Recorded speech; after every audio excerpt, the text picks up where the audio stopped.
Tarixin dünyanın ən uzun ömürlü aktı satqınlıqdır. Təkcə bu addım heç zaman simasını dəyişmir. Çünki tarix onu bağışlamır. Bağışlasa başqa bir don geyinə və ömrünü bitirə bilər. Ancaq satqınlığı tarix mumyalanmış meyit kimi əsrlər uzunu çürümədən saxlayır. Bugün söz açacağımız şəxs də bəlkə də Bakı üçün ən çox iş görən adamdır. Təkcə Bakı bulvarı kifayətdir. Bakı bulvarının təşəbbüskarı da, ona dövlətdən pul ayırtdıran da, inşa edən də o idi. Lakin adı bugün satqın kimi xatırlanır.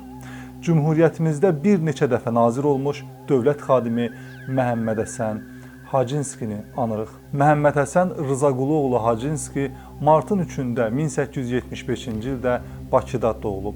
1902-ci ildə Bakı Real Məktəbinin Peterburq Texnoloji İnstitutunu bitirir.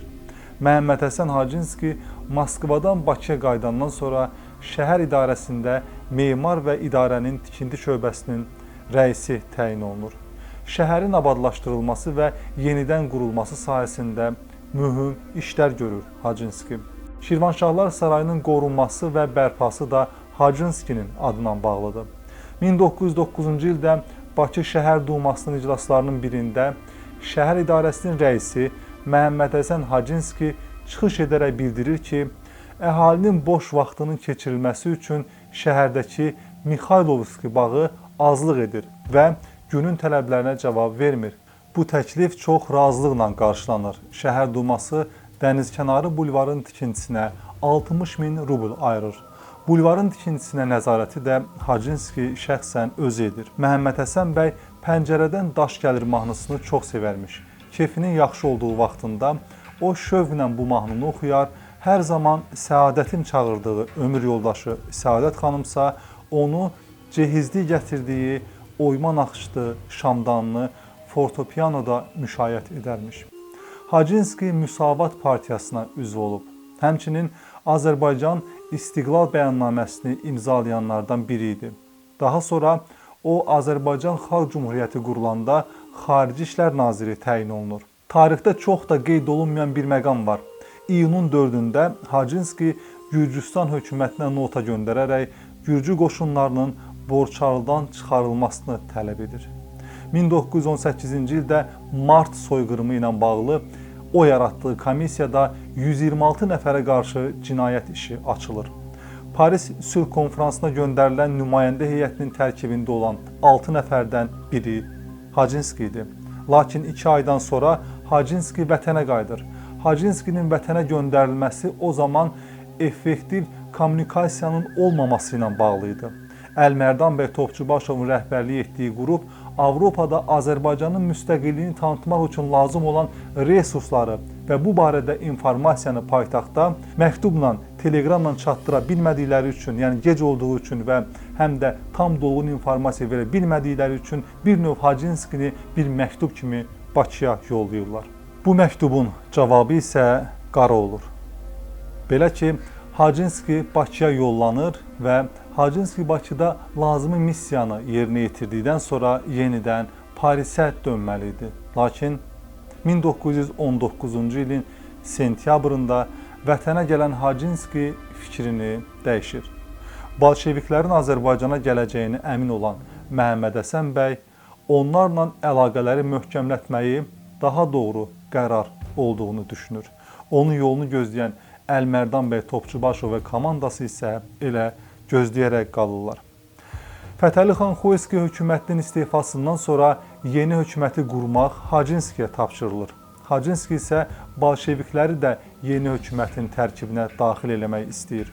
O bildirir ki, Azərbaycan Kommunist firqəsi təklif edir ki, hökuməti onlara təslim edək. Lakin bolşeviklər yeni hökumətə daxil olmurlar və hökumət təslim olur. Aprelin 27-sində isə ərizə yazaraq Məhəmməd Hacınski Bolşeviklər Partiyasına üzv olur və Hacınskinin bu addımını silahdaşları hiddətlə qınayırlar. Cümhuriyyətin Əks Kəşfiyyat İdarəsinin rəisi Nağı bəy Şeyxzamanlı illər sonra onun bu hərəkətini yazdığı Xatirətım kitabında belə qiymətləndirir. Hökumətimizin daxilində çox məşum rol oynamış Məhəmməd Həsən bəy Hacınski gizli olaraq Moskva agentləri ilə sözləşirmiş. Hökumətimizin və xalqımızın əleyhinə çalışırmış. Moskvanın göstərişi ilə hərəkət edirmiş. Əsl xəyanətkar olan bu bədbəxt xainin hərəkəti pula tamahdan deyil, alçaqlığından irəli gəlmişdi. Azərbaycan Xalq Cümhuriyyətinin süqutu zamanı göstərdiyi mövqe ona qarşı bolşeviklərin adamı fikrini yaradır.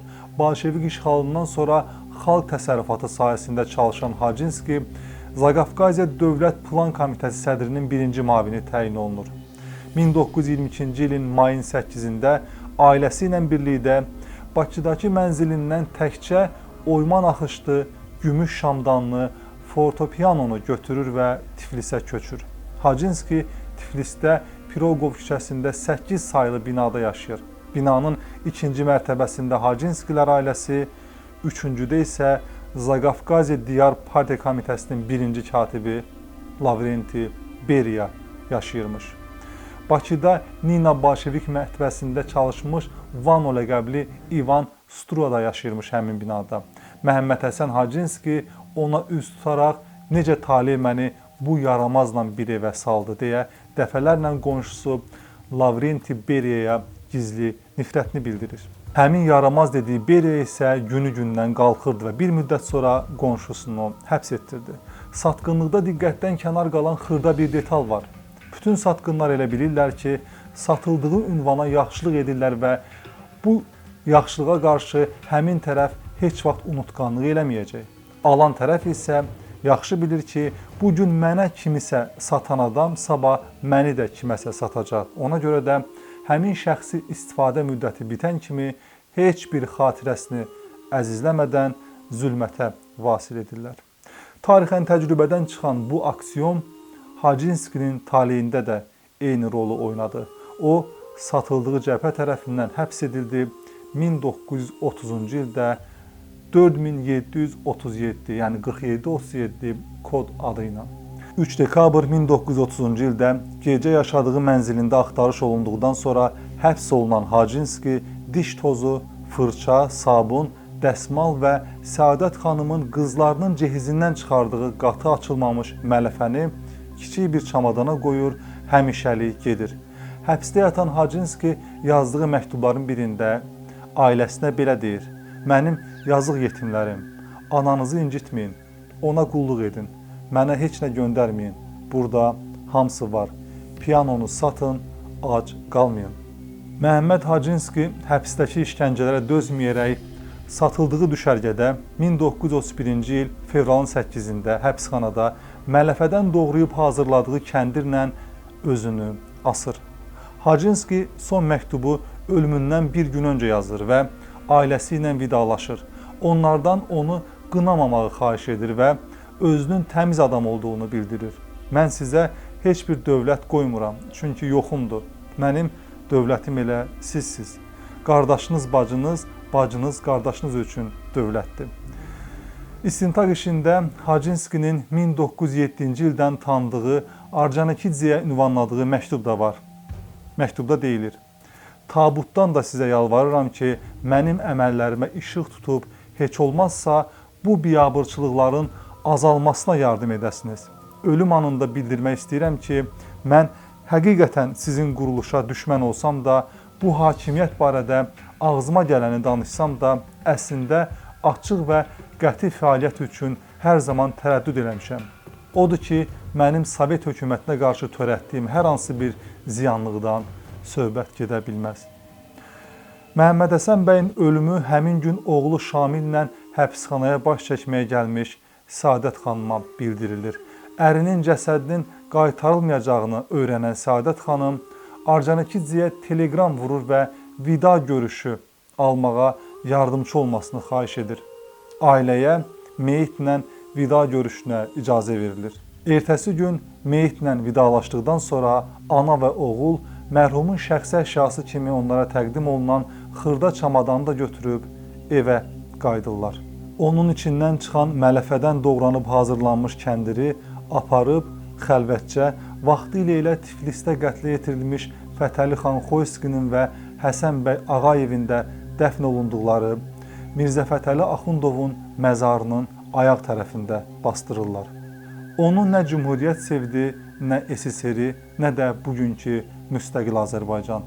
Memarlıq, quruculuq işində Bakı tarixində iz qoyan, küçələr, xiyabanlar yaradan, bugünkü Bakının alnının qırışlarının müəllifi olan Hacınskinin Bakıda demək olar ki, xatirəsi əbədiləşdirilməyib. Yalnız Razində bir küçə.